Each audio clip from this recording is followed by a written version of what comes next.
It's Monday and time for the Back to Business podcast, featuring Calgary's industry leaders. Welcome today's show host, Kim Hayden.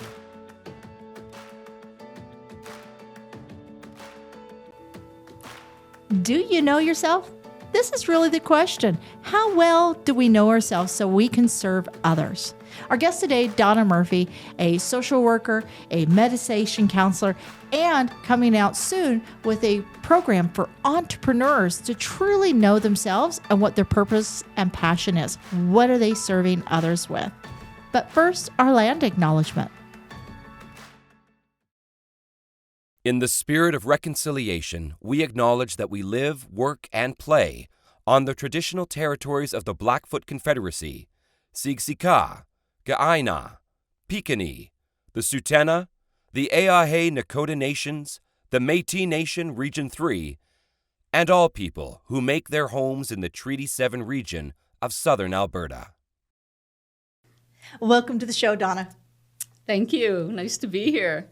I am super excited to dive into this, but first I want everybody to know, this is cool. I had no clue. I saw Donna Murphy. Murphy's a pretty standard last name. Yeah. You are the exceptional spouse to one of my favorite guests, was Bill Murphy. Yeah. And I kept wanting to call him Bill Murray. It's Bill Murphy. He's funny like Bill Murray. Excellent. Well, he came in, he was pretty nervous. It was his first podcast, but I think we had a really great conversation about everything. You both are into serving people's needs. Yes. And that's what I think is very interesting here. But before we dive into what you're doing, I'd love for you to share a little bit of who is Donna? Who is Donna? Well, Donna is I am a counselor, a therapist by profession, and I practice here in Calgary, although now I only take the occasional client. What else would you want to know? I think maybe if you interview me. You've got kids. We have 4 children between us, Bill and I. And what's their age range? Oh, wow. They're all 2 years. It's so weird. I don't know how it happened, but they're 2 years apart. So the oldest is 35, and then 33, and then 31, and then 29. And except for 1 month out of the year where they're like a year and a little bit. Oh, yeah. Interesting. I'm sure the 29-year-old is just loving that. Oh, you guys are over 30. Yeah. That's the youngest. Yeah. So walk us through. I'm really fascinated by what you do because I think it's very critical in today's world that we help support, the psychology of women as they move forward. Yes. And so share with us a little bit of what you do. So, years ago, what I noticed, I've done a lot of, and still do, and I still enjoy relationship counseling. And I reached the point where I realized, and I think any therapist would acknowledge this as well, where they realize who does the majority of that? And it's women, obviously. So women initiate counseling a lot, and if they don't, they're usually behind the scenes saying to their partners, "I'm leaving if you don't da da da da da." So they're always in there. And when I look at that, plus some of my own learning, what drew me to women was women are also account for 80% of autoimmune diseases. Mm-hmm. Wow. Isn't that crazy? That is a crazy number. And present party included. And so my interest started right there with women, where I go, well, what's going on with women? And where am I going to focus my attention and why? When it comes to it doesn't matter. Women just cut across everything. In business, women have adopted sort of this world, our society, but there's so many more gifts that they have to bring. And but you can't bring those gifts forward if you don't love yourself. If you don't know who you are. You can't love somebody you don't know. Then that's sort of the springboard to me wanting to go, how do I empower, I hate that word, but I'll use it, how do I make women stronger? What do we need? What needs to happen? Because with a high rate of disease and illness, something is wrong with that. And when you start peeling that back and you start looking at women, then we start to stumble on what you and I were talking about earlier in perception and reality. And so I embarked upon that many years ago and became interested in how do we subvert reality? How do we push down truth? And why? And I realize it's not just women, but our society has now become very influenced by the medical model. So I work with a professor who is in Michigan. I always say that to Bill, there's only two people who really can understand where I'm coming from. Bill's one of them. And That's a good thing. it's a good thing. It's a Yeah, good thing. no, we have great conversations because he's just such a great, great man. He's a thinker, though. Bill is a deep thinker, isn't he? He's a reflector. He's a reflector. He reflects, which is where we need to go. And the other one, of all things, is a professor in Michigan. He's doing some consultation with me. So when I moved away from, that constant counseling, my mind started to want to create, with women in mind, how do women heal versus be treated? Right? There's a difference in that, in what I just said. When you think about, this professor's work in Michigan, we in the world of mental health are very subjected to the medical model.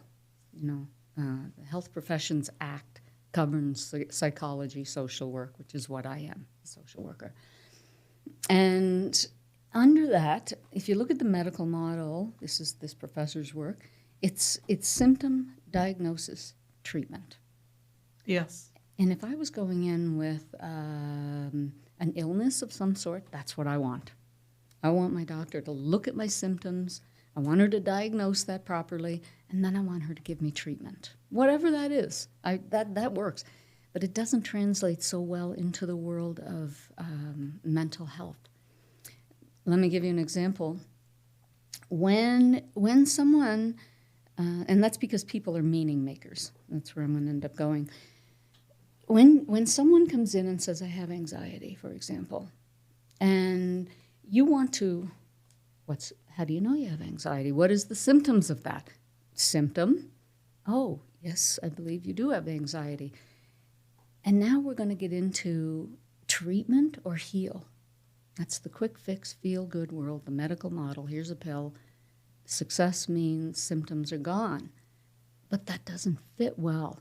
When you look at anxiety, for example, and this person, you may help them in a session, but they're going home to, say, an abusive environment, or an environment where their needs aren't getting met, or they're being bullied at work, or something is happening. So you treat them for an hour, but they go back home to the same life that put them there in the first place. That's not healing. That's not healing. And women, and stress is one of the biggest causes of autoimmune disease. Oh, it makes absolute sense. Yeah. Oh, and women are more verbal, we're more relational than men. I mean, when we see that, when you talk about autoimmune, 80% are female. Well, when we take a look at, unfortunately, suicide of men over 50, right? Yes. Suicide for over 50 is predominantly male. So it's that difference in how people, one is internalizing and the one is severing, basically. Yeah, it's kind of men are taught to suppress emotion. Yeah. Right? They're taught to do that. Whereas women in our culture are basically told you are in charge of the family. You're in charge of relationships. So women are indoctrinated right into that anyway. Yeah. And men, I don't think we do any favors to men. No, I agree. Because we tell them that, that emotional world doesn't count. When I've had couples in sessions, one of the big key messages that resonate for men, for example, is I'll say to them, it's performance. As a kid, little boys are taught, get the goal. Get that, do this. Ignore your fears, ignore everything, just deliver. And that translates as an adult to make your wife happy. Yeah. And if they don't, they feel like a failure. And as soon as I say that, you'll see a reverberation in men where they realize, yeah, that's true. That is true. That's performance. Perform.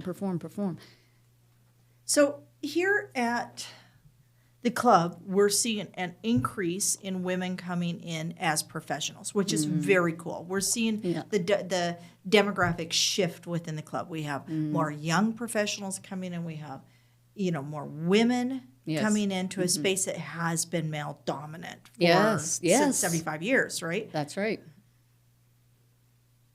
When we look at women specifically, at the end of the day, we all have to be able to pay for a roof over our head.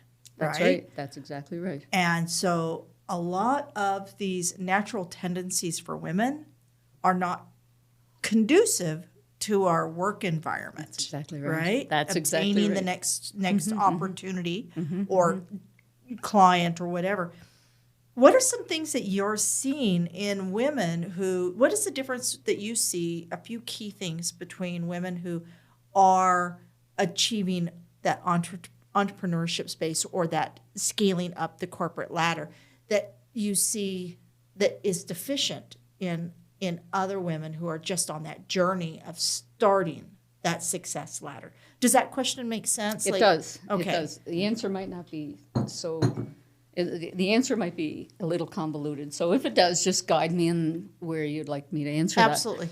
So, you said it actually in the very first thing that you introduced that question with, and that was women are moving in to a male-dominated space. So what does that mean? What that means is that for, say, 75 years, our culture has adopted a certain way of doing things. And that male culture... Male's way of running business is infused, whether we realize it or not, and we do need to realize it, that's infused into the way business is conducted. Women coming into that space, maybe we sometimes learn how to play that game. Like we will say, okay, I know how to get into this more male-dominated space until it changes, right? Yeah. Right? The more women that come into it, the more dilution is going to happen. But until but society doesn't change on a dime. So, you have a certain degree of women professionals who know. They know how to do that. The ones who don't are sort of like, well, what kind of special attributes do women bring into that? Well, I'm going to go back to my own personal experience with Bill, because he's all business. He's an entrepreneur and he's a business guy. And he always says to me, and the reason why he wanted me to do this was, he said, because you taught me something. You taught me about people. You taught me about why relationships are important and that people have motivations and agendas. And he said, he said, as a business guy, I didn't really understand that. That is what women bring. That relational underpinnings is what we can bring. So I've been taking a business course of all things, which teaches women to honor that. Yep.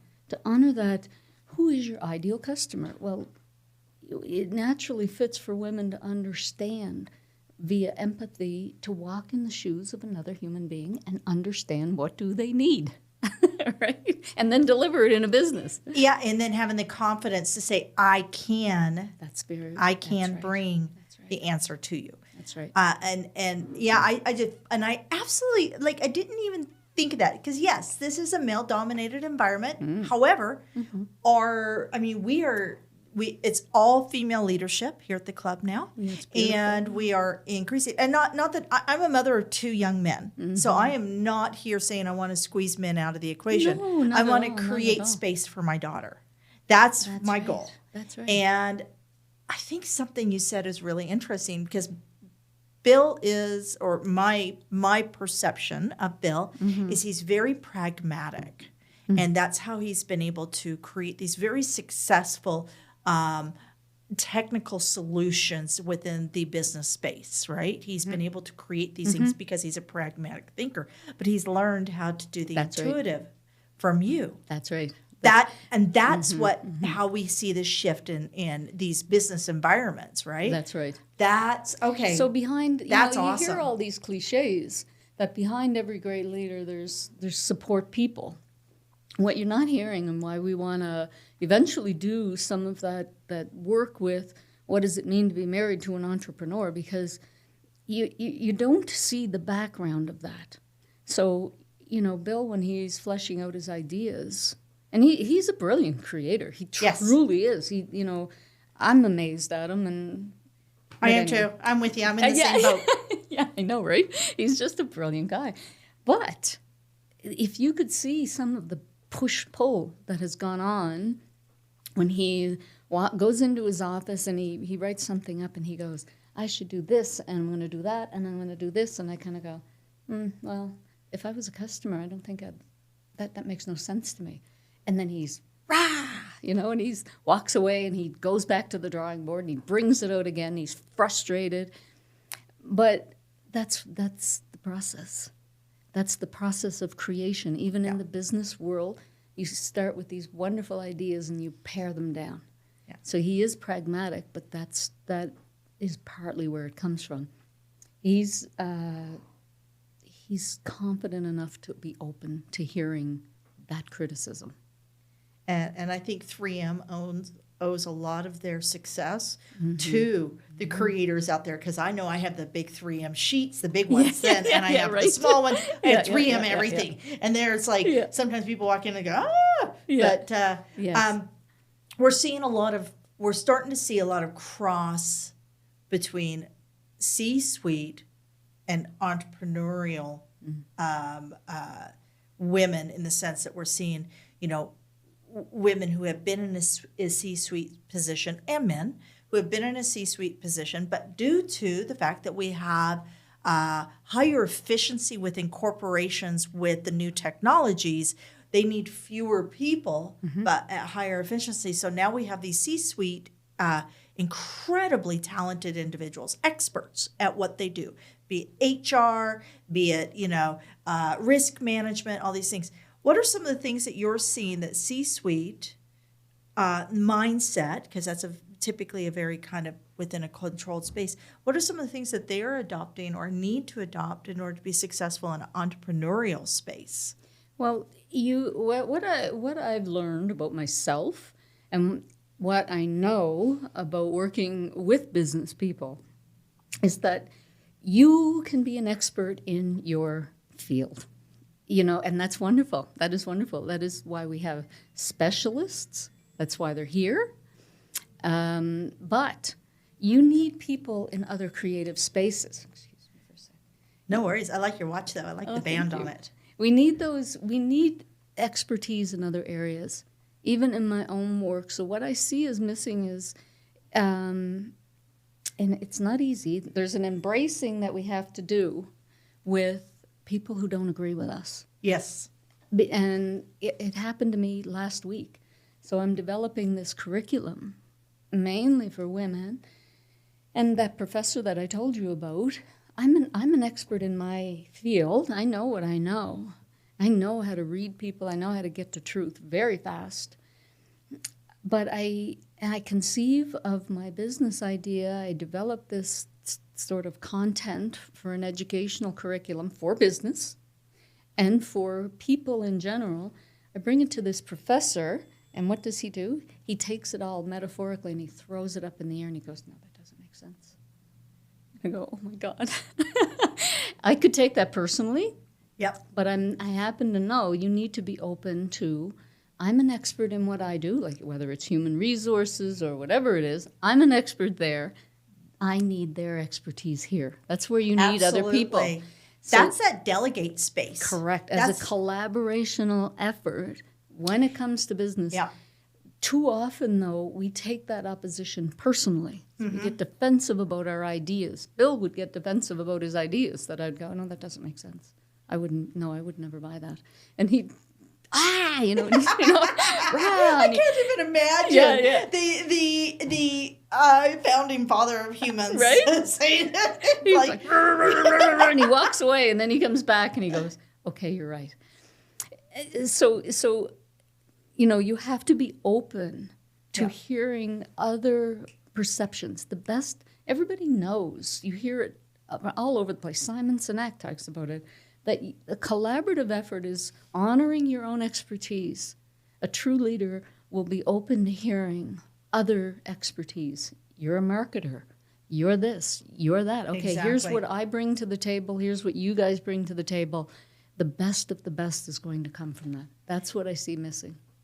I absolutely agree. And I think part of that is we either A, are not investing. Yeah. Because we don't believe our businesses are worth investing in. Right. That's right. That's fear. That's or fear. Or we're afraid we're going to give away our advantage. Yeah. And it's a really interesting, and it's really fascinating. My husband is building a company called Arthrotoe, and what's fascinating is in the year that he's been building Arthrotoe, and I've been working 2.5 years in my business. Mm-hmm.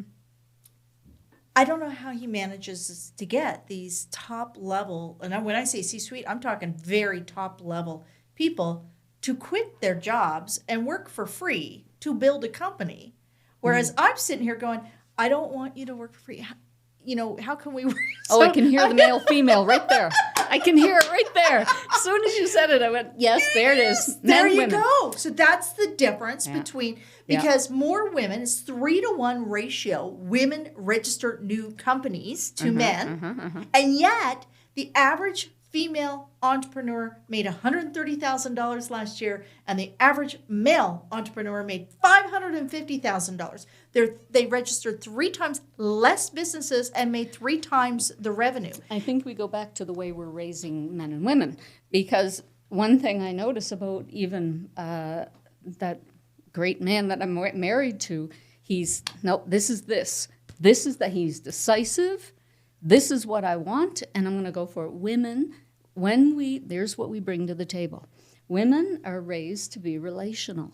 So we're considerate. Oh, well, I can't earn money without you earning money. I'll pay you first. I will pay you. I will do this. I will do this. Where, to sell an idea is to say to somebody, look, I don't have any money, but man, I've got a good idea and I can, right? Exactly. But women, and I listen to sometimes he'll say something that's like, wow. Yes.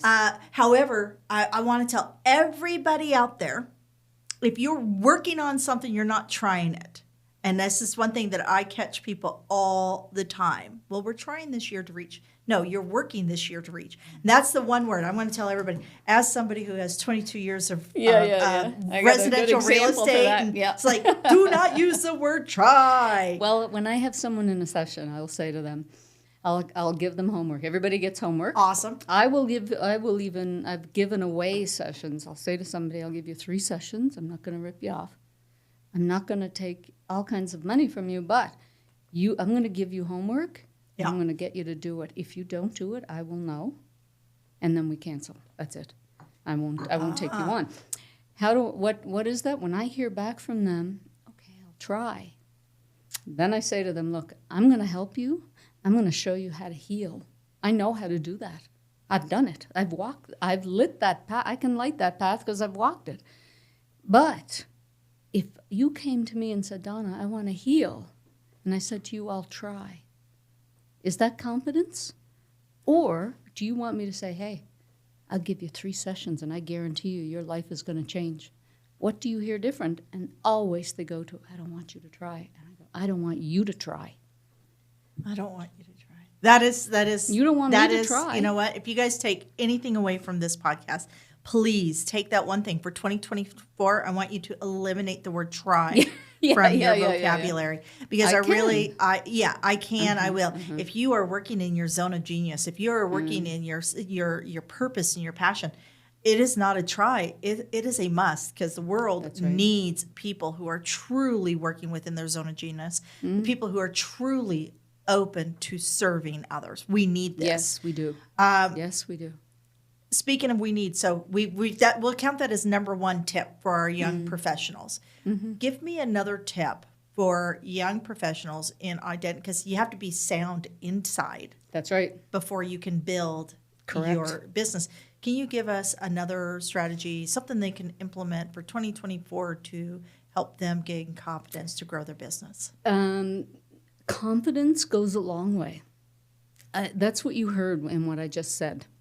And how do you get confidence? Well, you can. It goes down to when I've asked people, clients, what is it? Why do you keep coming back to me? I've had clients who have a couples counselor. They each have their own individual counselor, but they still keep calling me, or one of them does. Well, why do you keep calling me? Because you have that confidence. So I go, well, what is that? Like, what is that? If you want, you have to believe in yourself and believe in your knowledge.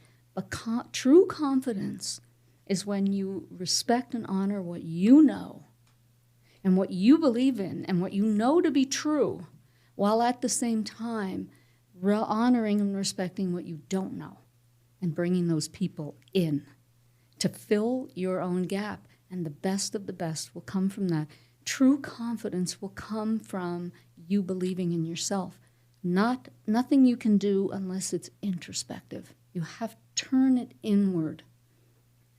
I 110% agree on And that. you can't love somebody you don't know. So that course that I'm telling you about is built on, well, how do you get to know yourself? How do you know?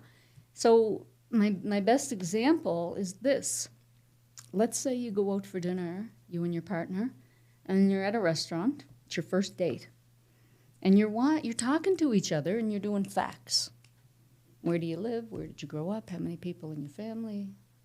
And then I'll say to them, is that what you want to know? No. I said, well, what do you want to know? And I don't know. And I agree with them. They don't know.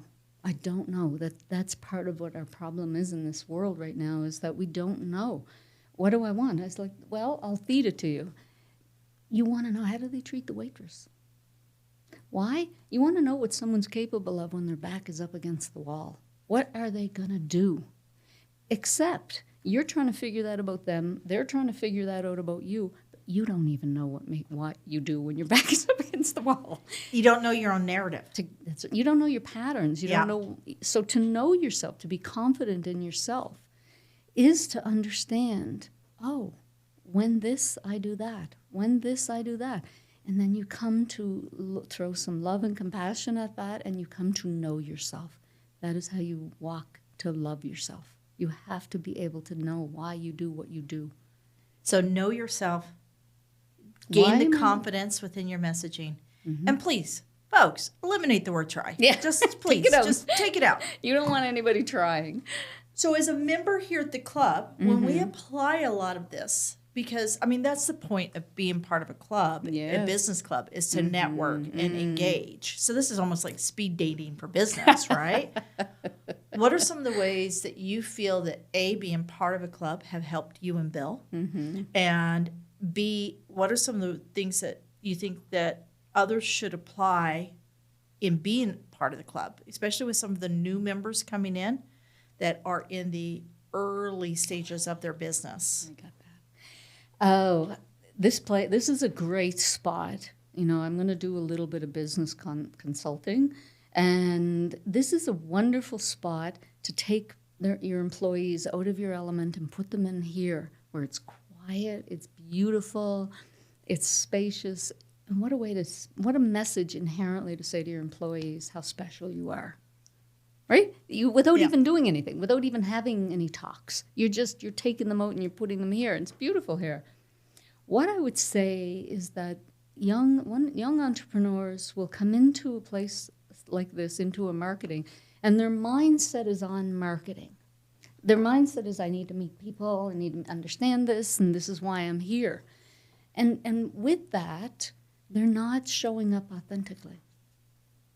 What Bill and I, when Bill comes here, what we talk about beforehand is I'll just tell him, be who you are.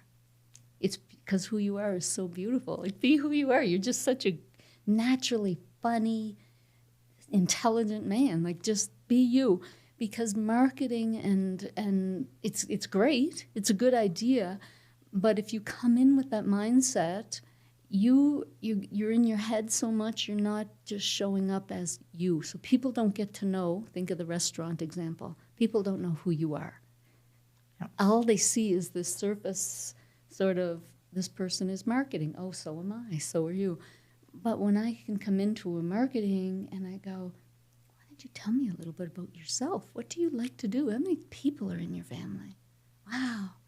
What are you passionate about? Why? When I enter into that kind of a conversation, I can hear who is this entrepreneur behind the scenes. What makes your partner so wonderful? What inspires you? What makes you believe in your business, even when there's every bit of evidence in our world that says you shouldn't?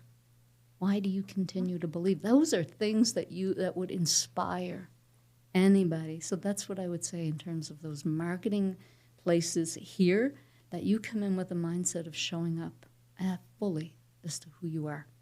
And I could show you how to do that. It's not hard to do. I'm super excited about your new program that you're developing around entrepreneurship, because I think that there is going to be a very great demand for people shifting into entrepreneurship. And we don't want the old joke around entrepreneurship being the Latin word for one paycheck away from being broke. I had a young man who said to me one time many years ago, I want to be an entrepreneur. And my wife is too afraid of taking that risk. And so I say to him, this is the connection between business and personal. And then I say to him, well, what does it mean to love you? And when I look at my own relationship, which is a great relationship, what does it mean to love my husband, that entrepreneur? What does it mean? Well, it means that I want him to be fully who he is. I want to support that, and vice versa.